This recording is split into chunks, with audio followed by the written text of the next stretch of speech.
Hi, welcome LifeForce Yogis. I'm Rose Kress, the director and owner of the LifeForce Yoga Healing Institute, and this video is the first in a series of videos of using essential oils for emotional wellness.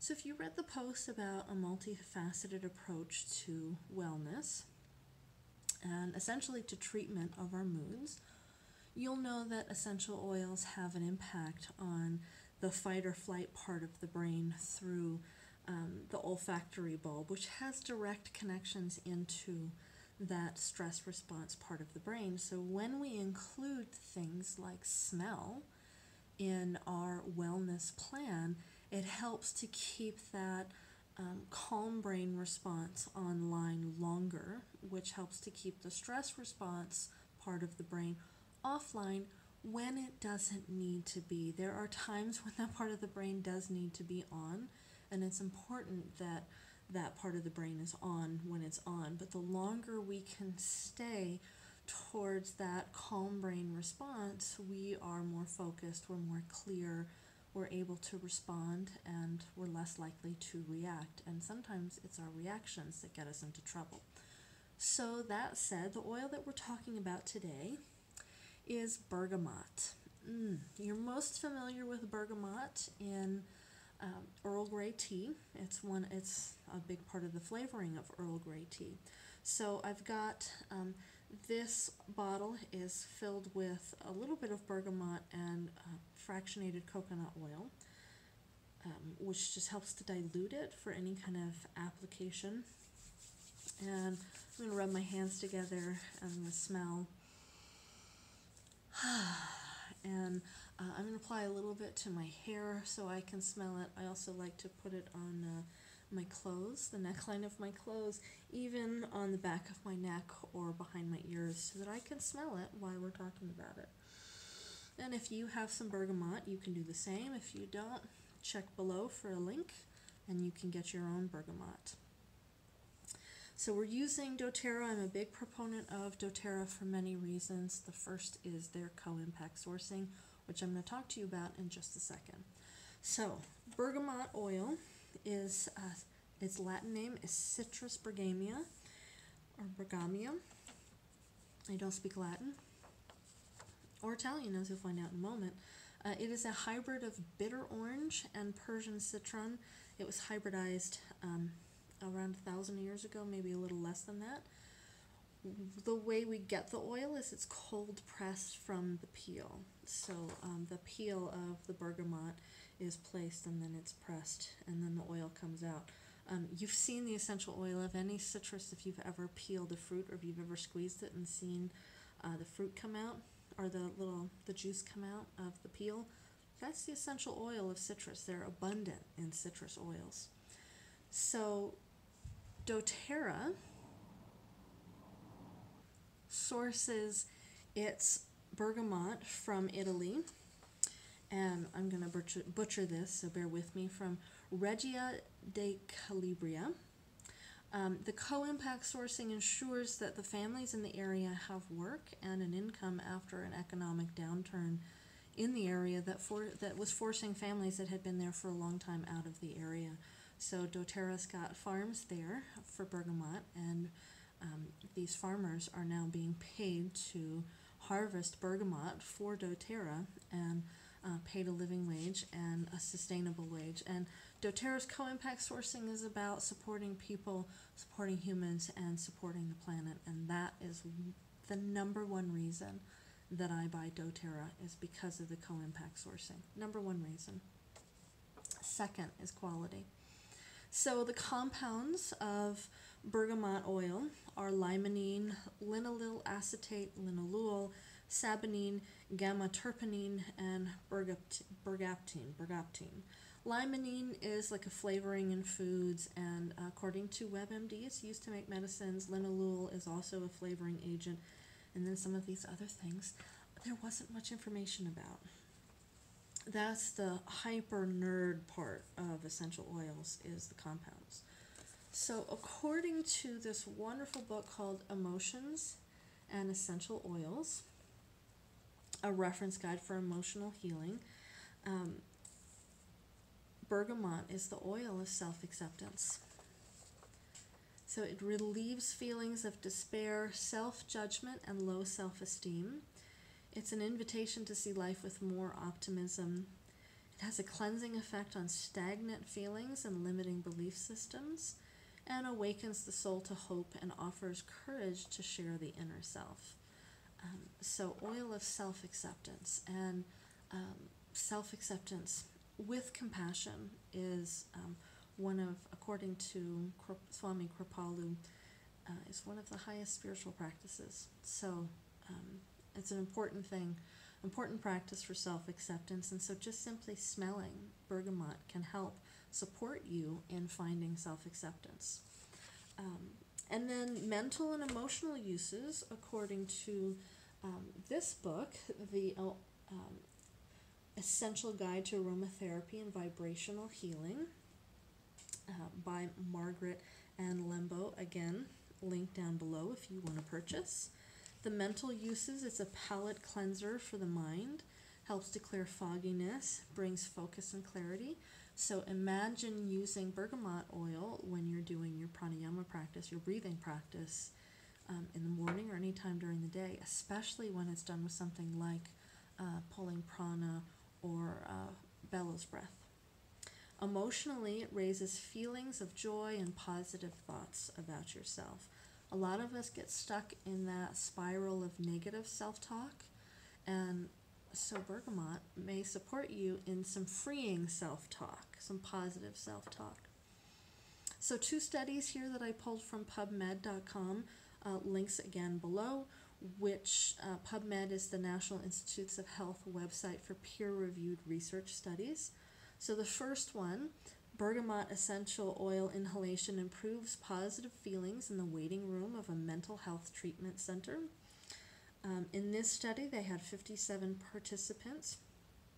Half the group got a 15-minute exposure to bergamot essential oil, and it improved that group's feelings by 17% compared to the control group who smelled nothing. This is not the only study in which oils have been used in a kind of waiting room capacity. There was a study in a Vanderbilt Hospital in Tennessee. You can see the video for that on our post about multifaceted approach to working with the mood. And then also there was a study done with wild orange in a dentist office, a waiting room in a dentist office, helping to reduce anxiety. And you know how anxiety producing that office is. The other one, this one was done with animals, and I am not a proponent. I'm not okay with animals being tested for anything. But it is what it is, and I am going to share this with you because it affirms my bias, right? Bergamot essential oil attenuates anxiety-like behavior in rats. Excuse me. So a direct quote from this is that bergamot essential oil can affect synaptic transmission, modulate an electroencephalographic activity, and it shows neuroprotective and analgesic properties. That's a mouthful. Essentially what that's saying is it helps to improve functioning in the calm brain parts of the brain. So good for anxiety, but we've also read that it's good for depression. And what it's really doing there when it's both like that, both and, is we're talking about a balancing effect on the nervous system. So from Peter Holmes, from his book Aromatica, which is this book, A Clinical Guide to Essential Oil Therapeutics. And again, link below if you want. So he says there's possible brain dynamics at play here with bergamot oil in that it reduces deep limbic hyperfunctioning. So your limbic brain is your stress response part of the brain. Your olfactory bulb, which is actually back here, has direct tie-ins into your limbic brain. So when we smell something, there are immediate signals happening to the fight or flight part of the brain. Why? You smell smoke, you got to get out of here. You smell trouble, You smell a skunk, you got to get out of here, right? We're hardwired for that. But we can also kind of hack our brains. Knowing that, we can hack our brains and turn that calm part of the brain's response on using smell. And so that's what he's talking about here. He says it promotes emotional stability and insight, and that it regulates the autonomic nervous system. So you have your calm brain response and your stress brain response, or we call it the parasympathetic nervous system and the sympathetic nervous system. Health in the nervous system is the ability to go back and forth and not get stuck. And dysfunction in that system is getting stuck in one or the other for too long. And when you get stuck in that fight or flight stress response part of the brain, it actually changes your brain. Your stress response actually has more synaptic connections and gets bigger. And so it's looking for danger even more than it already is. And the thinking part of our brain, our prefrontal cortex, which is right here, that part of the brain actually gets smaller. And we see that. It's not just people who are chronically stressed. We actually see that in depressed brains as well. And so we're talking about our emotional states having long-term effects on our brain. We're talking about our environments having long-term effects on our brain. And so an oil like bergamot, according to Peter Holmes, is helping us to kind of calm that stress response down and giving us the capacity, maybe just bringing the thinking mind online so that we can go to our yoga practice or our meditation practice. So diffusing bergamot oil throughout your day may actually help you to have the clarity to know that you need to take a break when you've overdone it. He says, and I'm quoting here, that it can be beneficial in conditions such as negative thinking, mild depression, loss of insight, and discernment.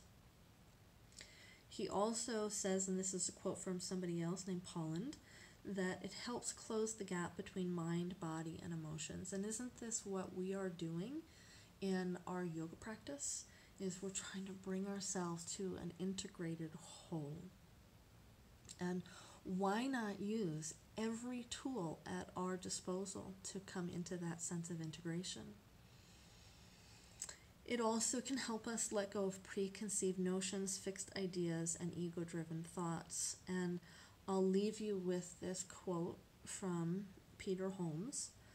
Bergamot's highest gift is to assist in staying with our own experience and to be ever open, curious, and in wonder about each moment of life as it arises, each now as it unfolds, without the burden of previous feelings and concepts. That sounds nice. So we call that sattva in yoga, which is a sense of being, according to Georg Fierstein, a sense of being without the overlay of concepts and emotions. Isn't that beautiful that we can have an oil support us to get to that place? So blending with or combining with other oils, mandarin and lavender, bergamot and mandarin or bergamot and lavender have a kind of calming effect. When combined with lemongrass, it has a cooling effect. When combined with rosemary and peppermint, it has a relaxing effect. Cypress is a nice woodsy. Eucalyptus is going to bring more of that kind of uplifting and opening eucalyptus we're most familiar with when we're sick. Lemon, which helps to just connect us a little bit more with those positive feelings of joyfulness. Ylang ylang, which is kind of a dense floral. I have a hard time with ylang ylang. It's a little too intense for me, so I like to combine it with other oils. Ylang ylang is a nice heart oil. And patchouli, which is the smell of hippies.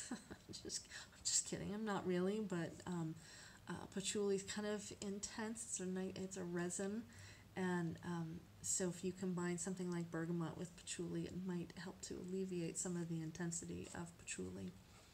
And then combining it with one of my, this is my absolute favorite combination of oils this week, is with geranium. And so geranium is helps us to kind of get in touch with that sense of compassion. So geranium and bergamot together help to sweetly open the heart.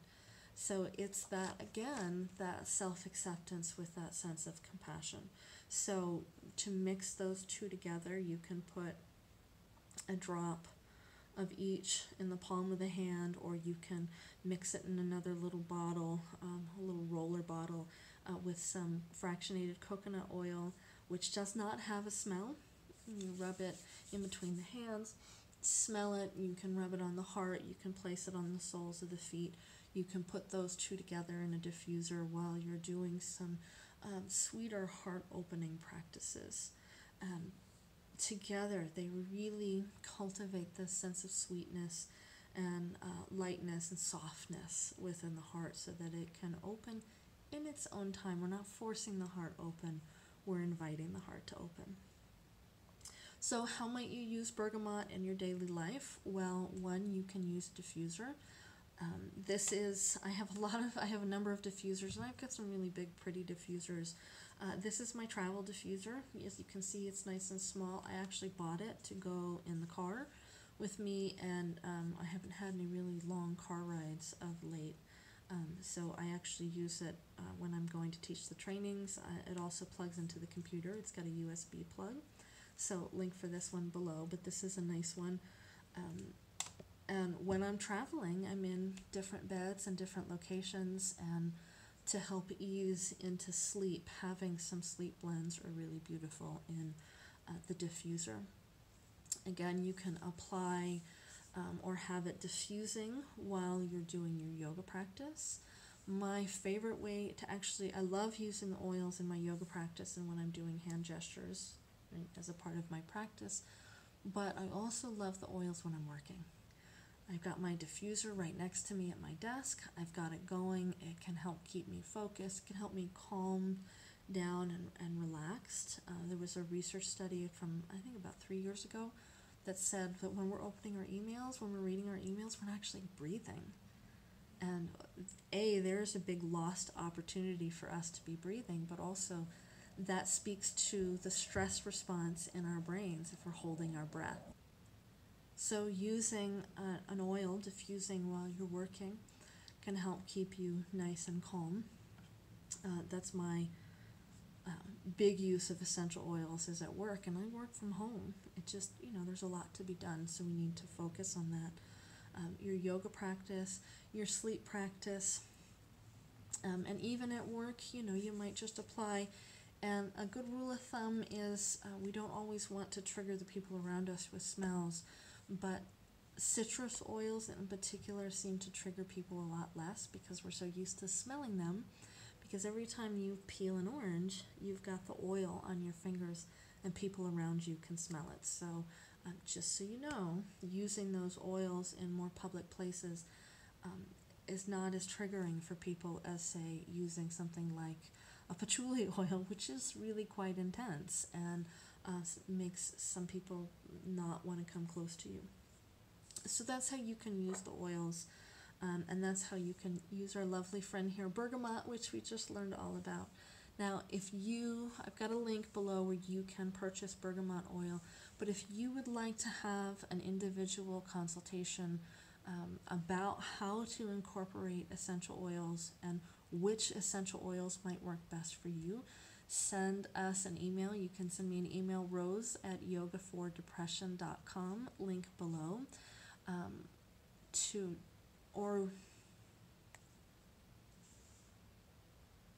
or fill out the form that's below so that we can set up a time to have a phone call, a 30-minute phone session, which is free to you to help you discover which oils you want to use in your wellness plan. So drop us a line in the comments below if there's an oil you want to see us talk about. We've got more coming in the future, but if there's one that you're particularly wanting to know more about and to incorporate, just pop it in the comments below and we'll bump it up in the listing. And of course, comments always welcome. I'm looking forward to seeing you next time. I hope I get to talk to you about oils on an individual basis if you want. Thanks so much.